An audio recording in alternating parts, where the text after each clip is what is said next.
I destroyed everything. Every choice I made led me here, to a house that feels like a prison.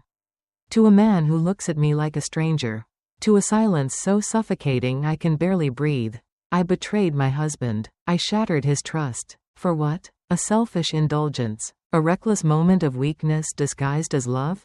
I let Gavi consume me. Let my desires rip through the life I built. And now I stand in the wreckage. Victor will never forgive me. Gavi is gone. And I am left with nothing but my own shame. I was a fool. And fools always pay the price. It was late afternoon, and I was alone in the bedroom, wiping dust from the back of the cabinet when I heard it, the soft creak of the door behind me. My stomach dropped. I had locked the door. Or at least, I thought I had. Slowly, I turned, heart pounding, and there he was, Gavi. He stood in the doorway. Tall, relaxed, but his gaze was locked onto the object in my hands. A brightly colored, unmistakable object, one that no polite conversation could sidestep. My throat tightened as heat surged up my neck, a mortified flush spreading over my skin. I dropped it as if it had burned me, scrambling to snatch the closest thing, a pillow from the bed, to cover my shame. But Gavi didn't look away. His lips curled into a half-smirk, curiosity flickering in his eyes. Teasing but deliberate. "What's that?" he asked, his voice laced with amusement. I swallowed hard, gripping the pillow tighter, desperate to force the moment back into normalcy.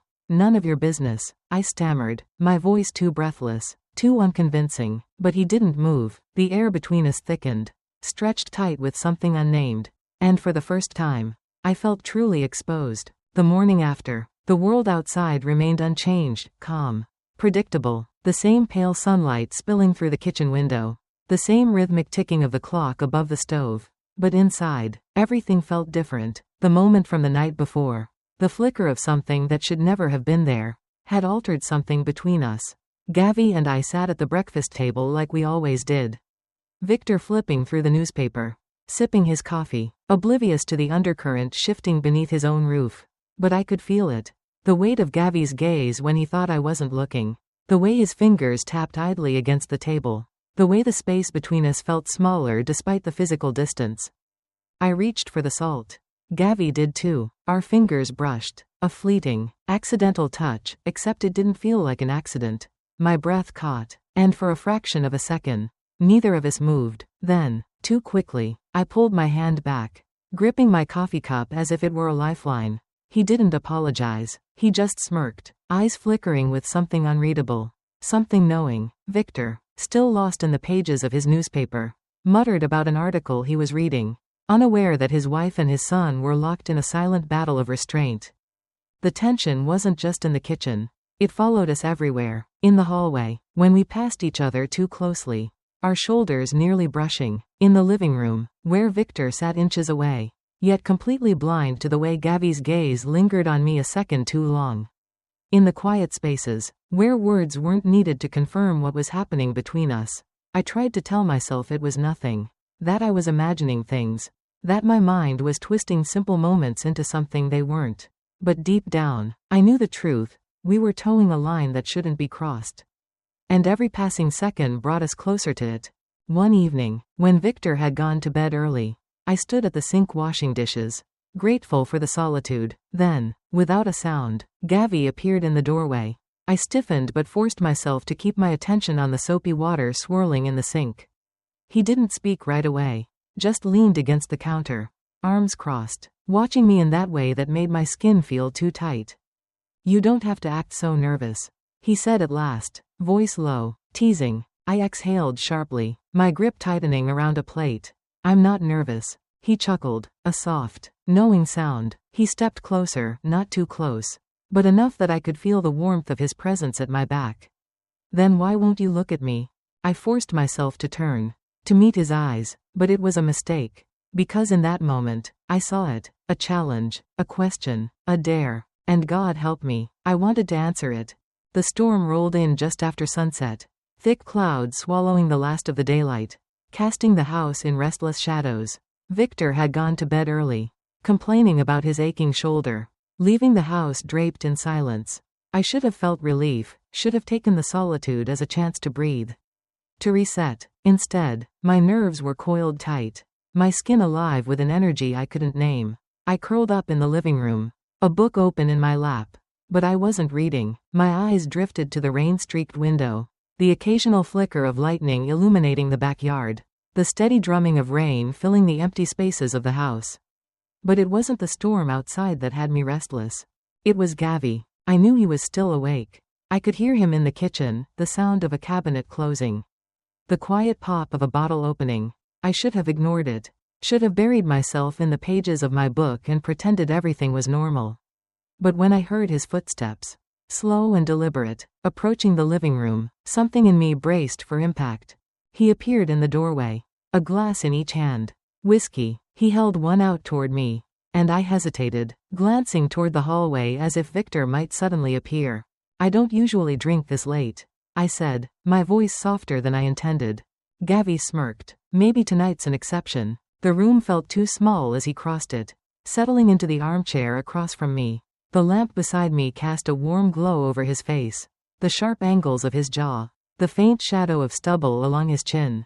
He looked so at ease, so unaffected, and yet I could feel the weight of something hanging in the air between us, something neither of us had dared put into words.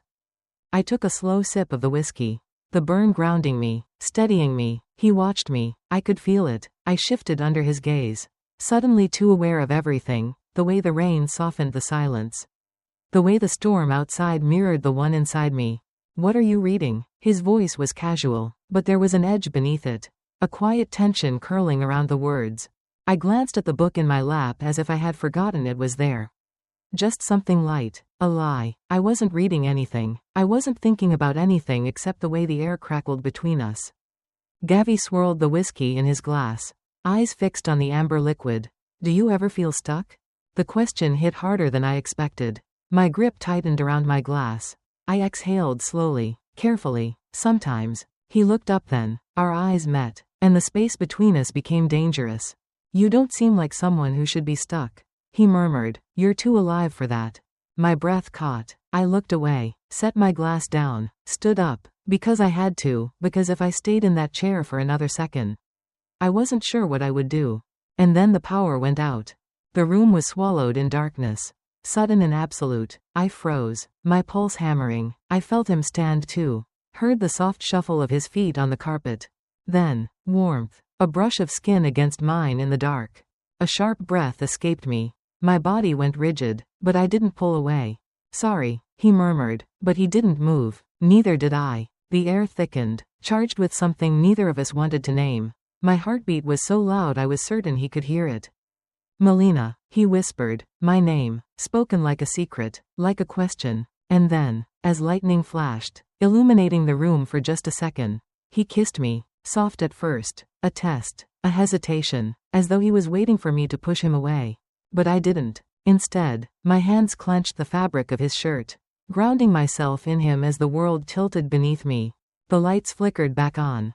We pulled apart, breathing hard. Reality crashed down, cold and merciless. This can't happen, I whispered, shaking my head. Gavi's eyes were unreadable. He stepped back, his voice steady. I know. But we both knew the damage was already done. I tried to pretend it never happened. That the kiss in the dark was nothing. That it hadn't unraveled something inside me. That I hadn't let it happen. But no matter how hard I tried to push it away, the memory clung to me like a second skin. The way his hand had lingered against mine. The way he had whispered my name like it was something sacred. The way I had leaned into him instead of stopping it. The worst part? I wanted to feel it again. And that terrified me. I threw myself into distraction. Chores, errands, cooking, anything to drown out the thoughts circling in my mind. I told myself that if I acted normal, everything would return to the way it was before. But normal was gone. The boundaries that once felt so firm were now blurred beyond recognition. And Gavi knew it. He started testing me, pushing, teasing, just enough to make me squirm. Just enough to remind me that we were both tangled in this thing neither of us dared name. At breakfast, when Victor was still half asleep, he'd let his fingers brush against mine as he passed the sugar bowl. A second too long, a touch that meant nothing, except it did. In the hallway, when we crossed paths, he wouldn't step aside like before. He would stand there, waiting, forcing me to be the one to move first. And when I did, his gaze would follow me. a quiet challenge in his eyes. "You're avoiding me," he murmured one evening, catching me alone in the laundry room. I didn't turn around. "I'm busy." My voice was even, controlled, but inside, I was unraveling. I felt him step closer. Not touching me, but close enough that my skin prickled with awareness. "No, you're scared." I turned then, my pulse hammering in my throat. "This has to stop. Gavi." He didn't flinch, didn't back away. He just studied me, his expression unreadable. "You don't mean that." I did. I had to. But when I opened my mouth to say it, the words tangled in my throat. Because he was right. I didn't mean it, not completely. If I truly wanted to stop this, I would have. I would have locked my bedroom door at night. Found ways to be out of the house when he was home. Built walls instead of breaking them. But I hadn't. And that was the most dangerous part of all. That night, when I lay in bed beside Victor, his breathing slow and even in sleep, I stared at the ceiling. Wide awake, I could still feel the warmth of Gavi's presence from earlier. Still hear the quiet certainty in his voice. "You don't mean that." And God help me, I wasn't sure I did. The fall came fast, quicker than I expected, quicker than I was prepared for. For weeks, we had been playing a dangerous game, pretending there was still a line between us when, in reality, we had already stepped over it. We had learned to exist in the in-between, in the stolen glances. The quiet moments when no one was watching. The fleeting touches that weren't supposed to mean anything. And maybe if we had been more careful, if we had kept more distance, none of this would have happened. But we weren't careful. And one night, Victor came home too early. I had been in the laundry room, folding sheets, trying to keep my hands busy, my mind occupied. Gavi was there too, leaning against the dryer, watching me with that quiet intensity that made my pulse quicken. "We need to talk," he said, voice low. I shook my head. "No, we don't." He took a step closer. "Melina." The front door opened. Panic shot through me. We jumped apart like guilty teenagers, my breath catching in my throat. Victor's voice echoed through the house. "Melina?" I swallowed hard, forcing my voice to stay steady. "In here." Footsteps. Slow, deliberate. The sound of them sent a wave of dread crashing over me. Victor appeared in the doorway, his gaze sweeping over the room, landing on me first, then on Gavi, then back to me. Something in his face shifted. It was subtle at first, a flicker of suspicion, a slight narrowing of his eyes. But then I saw it. Realization, and worse than that, certainty. My stomach dropped. The silence was suffocating. Victor didn't move. Gavi didn't move. I felt frozen in place, caught in a trap I had set for myself. And then, in a voice so low it sent a chill down my spine, Victor spoke. "Tell me the truth." I opened my mouth, but no words came out. Because what was there to say? What lie could I possibly tell that would erase the tension in the air? The heat still lingering on my skin from Gavi's closeness. The way my body had instinctively stepped toward him. Not away? I had no excuse, no defense. Victor saw it. He exhaled sharply, shaking his head, a bitter laugh escaping his lips. I knew it. The weight of betrayal was suffocating. He looked between us, at the boy he had raised, at the woman he had trusted. Then, suddenly, rage. The explosion came without warning. A shattered glass, the sound ricocheting through the house. His voice, sharp and furious, "Get out." The world spun. Gavi didn't move at first. But when Victor took a step forward, fists clenched, eyes dark with anger, Gavi's jaw tightened. He didn't argue, he just looked at me. One last look, a silent question, a quiet goodbye, and then he was gone. The house felt different after Gavi left. Not quieter, not emptier, just wrong. Victor didn't speak to me for days. He didn't have to. His silence was louder than any words he could have said. The way he moved around me, never meeting my eyes, never touching me, never asking the questions he already knew the answers to. The weight of his disappointment settled in the walls, in the air, in the way he barely looked up when I set a plate in front of him at dinner. I told myself I should be grateful that he hadn't left, that he hadn't thrown me out along with Gavi.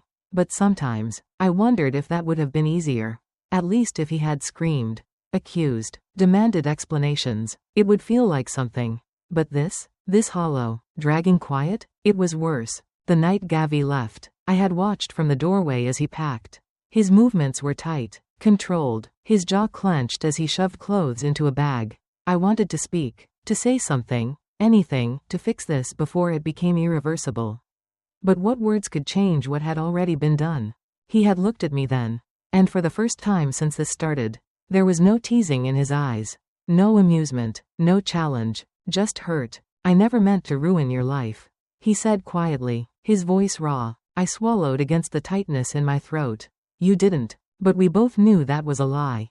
Victor waited in the living room, arms crossed, his expression unreadable as Gavi walked past him, out the front door, and into the night. He didn't say goodbye. He didn't need to, because this wasn't over. I knew it the moment he disappeared down the street. I knew it when I lay awake that night, staring at the ceiling, the bed beside me too still, too cold. I knew it when I caught myself turning toward the hallway, expecting to hear his footsteps, only to remember he was gone.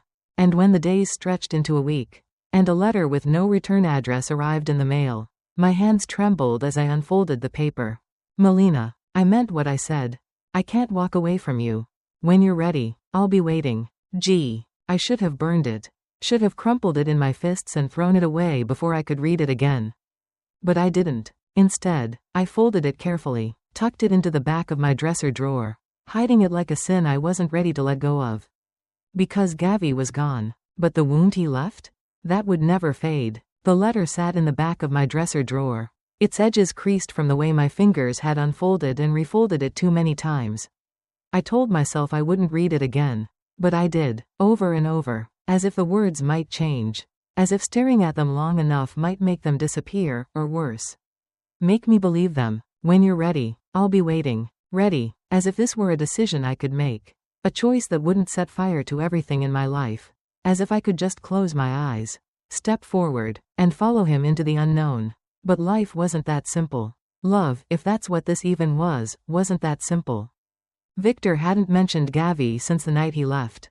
It was as if he had erased him, scrubbed his existence from the walls of the house, from his own mind, but not from mine. Gavi lingered in the spaces he used to fill. In the kitchen, where I caught myself expecting to hear his voice. In the living room, where I could still picture the way he had stretched out on the couch, feet propped on the armrest, eyes flicking toward me with that smirk that always meant trouble. In the quiet spaces, in the stillness of the house, where I could almost hear the words he hadn't said. And then there was Victor. He didn't leave, he didn't demand answers, but he also didn't forgive. His silence became a living thing, filling the air between us with an unspoken truth neither of us dared acknowledge. We were still married, still bound by routine, by obligation, by the life we had built together. But we weren't the same. He wasn't the same, and neither was I. One evening, as I folded laundry, Victor stood in the doorway. He didn't say anything at first, just watched me. I felt his gaze like a weight pressing into my skin. And when I finally looked up, the exhaustion in his eyes startled me. Are you still in love with him? I froze. The question hung in the air, heavy, unbearable. I wanted to say no, wanted to lie, to tell him that what had happened was a mistake, a moment of weakness, something fleeting and meaningless. But I couldn't. Because Gavi hadn't left me. He had left the house. He had left Victor. But he hadn't left me. Victor sighed, running a hand through his thinning hair. I don't know what I'm supposed to do with this. Melina. Neither did I. That night, after he had gone to bed, I pulled the letter from the drawer again, tracing my fingers over the words. My breath was shaky, my hands unsteady, because deep down, I knew, the letter wasn't just a message. It was a door, a way out, a choice. And one day, I would have to decide whether or not to walk through it. The house had never felt so still. Not peaceful, haunted, by silence, by regret, by something unfinished. The days blurred together, identical in their dull repetition. Wake up, make breakfast, avoid Victor's gaze, pretend everything is fine, repeat, repeat. I knew Victor was watching me, not in the way he used to, not with the quiet warmth of a husband looking at his wife, but with something colder, more distant, like he was waiting for me to make a decision, like he already knew what it would be. I spent hours pretending to be busy, folding laundry, scrubbing already clean counters, staring out the window at nothing at all. But no matter what I did, my mind always drifted back to the same place. To Gavi. I didn't hear from him again after the letter. But I didn't need to. His presence was everywhere. He lived in the memory of fingertips grazing mine at the breakfast table. In the way the hallway still felt too narrow, as if his body might brush against mine if I turned the corner too fast. In the way my pulse quickened every time I heard a car outside. Foolishly hoping, dreading, that it was him. And worst of all, in the quiet knowledge that this wasn't over. One night, long after Victor had fallen asleep, I stood in the hallway, staring down the empty corridor. Gavi's door was gone, the space where he used to be nothing but a void. But I still felt him. I still wanted him. I pressed my palm against the cool wood of the dresser, knowing exactly what lay tucked inside. The letter, the escape waiting between its folded pages. I could ignore it, pretend it wasn't there, pretend I wasn't already halfway out the door in my mind. Or I could leave. I imagined it, walking out, getting in my car, driving until the world made sense again. Until I found him, until we made sense again.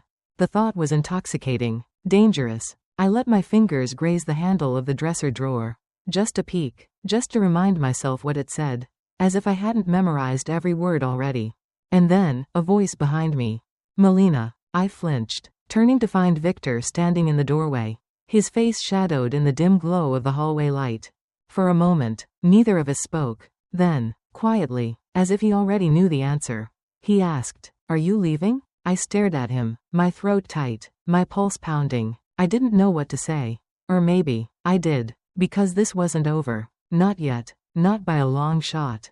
Life is full of temptations, blurred boundaries, and choices that test our morals and values. Just like Melina, many people find themselves in situations where emotional neglect, loneliness, or unfulfilled desires push them toward dangerous decisions. In today's world, where relationships are tested by distractions, unmet needs, and secrecy, it's important to be honest with yourself and those around you. Before crossing a line that can't be erased, ask yourself, is this worth the cost? Communication, self-awareness, and setting boundaries early can prevent irreversible damage to yourself and others. Choose wisely, some mistakes can't be undone.